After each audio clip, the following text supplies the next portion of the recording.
formally I'll introduce the coordinator, as she's the coordinator of today's session. I'll be introducing her. But since a very important topic is being discussed, Dr. Bobby has been a very active, not only as an educationist, but also as a person in the social sphere. She has been doing a lot of work on the social front.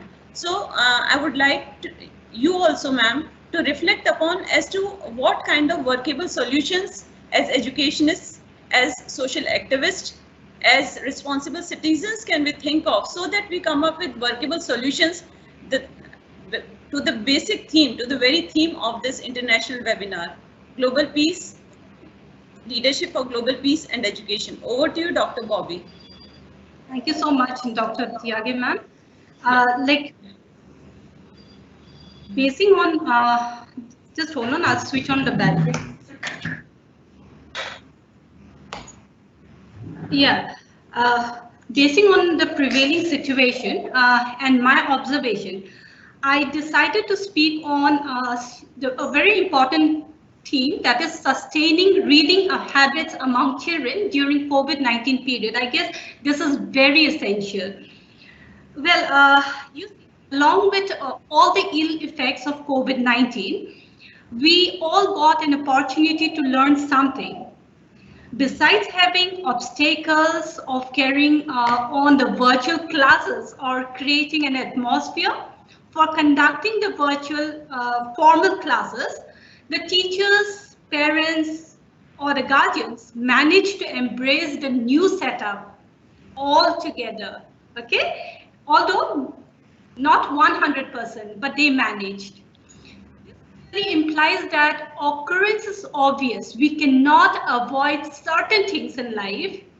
Like our challenges is to deal with it with suitable measures and approaches basing on the prevailing situation. You may call it a pragmatic approach. We should be prepared to meet challenges in life. That's my perception. This pandemic situation is quite challenging. People are trying to address it, although the real charm of classroom learning cannot be replaced by virtual classes. At least I again say not 100%, as the teacher's job is not just to transmit information, but bring about desirable behavioral changes in the learners, especially, I repeat, especially in the case of the foundation period of formal education, where students need a lot of attention. The task of teachers has become challenging to do good job.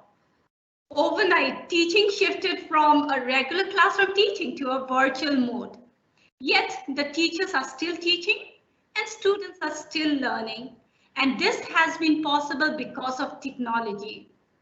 This was, again, a challenging task. I feel we all have made good use of technology in this sense. As parents, we want to make our kids realize that learning never stops. That for achieving anything, education is important, we know that. And a start of building education is reading. Not only will this habit stay with the child forever and and help make a better tomorrow, it also helps in increasing the vocabulary and the grammar part. When kids have to learn from home for situations such as COVID-19, it falls upon the parents to ensure that their kids continue learning. Now, with regards to keeping this in view, I just emphasized on the role of parents. Role of parents at home is very, very important. However, it is not an easy job. We all know that. While in schools, there are multiple avenues for building reading habits, like you have the teachers, library, peer groups. But at home, it is only the mom or dad or both. Working parents are already stressed out, multitasking 24/7, balancing office work, household, and children learning. So, how can parents deal with the situation and boost reading habit in their children? Here are a few of the suggestions which I pointed out. Prepare a study schedule, maybe 1 or 2 hours, and make the child responsible for making the schedule if the child is older enough, okay? Then add mini breaks in between the study schedule for drinking water, washing face and hands, and using the restrooms. Add asana and yoga as a part of each day. Exercises, walk inside the room, looking outside, etc. can, I should say, it should be included. After the study session, encourage them to be engaged in their passions like listening, music, painting, craft work, etc. They can also form some small virtual clubs via WhatsApp group or maybe Google Duo or any reliable platform. Every student should get a fair chance of leading the group. Okay, I repeat, every child should get a fair chance of leading the group and share their views. They can give the title of the group basing on the topic of discussion. Maybe role play or dramatization can be encouraged. For this, each student will have a definite role to play as far as the discussion or the text. Parents can be involved in a way to monitor the sessions. Teachers can join and watch watch and give feedback. At the end of the day, parents can read books or be involved in a book club where their kids, where they read or narrate it to their children in case of younger kids. After the reading, kids and parents can discuss about the many characters in the book. This will make the child or the make the child feel that their parents are equally interested in reading. But there are certain precautions that we really need to take into account, like make the schedule fun so that there is no anxiety and stress. Take care, especially in the case of young children who cannot articulate very well, and ensure that there is no ear pain, headache, dryness of throat and eyes. There is regular water intake. Let the eyes relax with the mini breaks and exercises. Proper health and diet is also important. Good sleep, at least 8 hours recommended.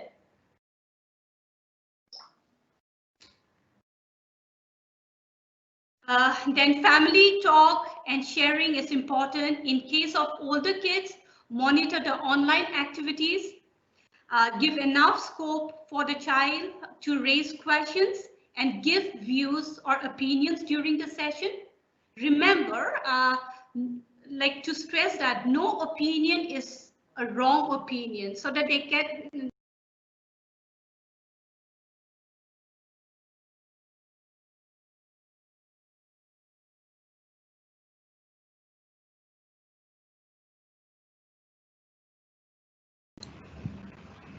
I think so. There's some technical issue again on the end of Dr. Bobby. So I think so. This topic is really interesting, and as we all belong to teaching fraternity, and the topics that are being deliberated upon are really interesting. I'm getting a lot of questions in the chat box, and along with that, there are good feedback also that participants are giving to us. We'll be taking it up after the session, and we have with us Dr. Anjali Ahuja, who's there in today's session, and Dr. Anjali would be taking up a very important and pertinent topic, that is educational strategies for developing global leaders. And ma'am, welcome you, ma'am, to this session.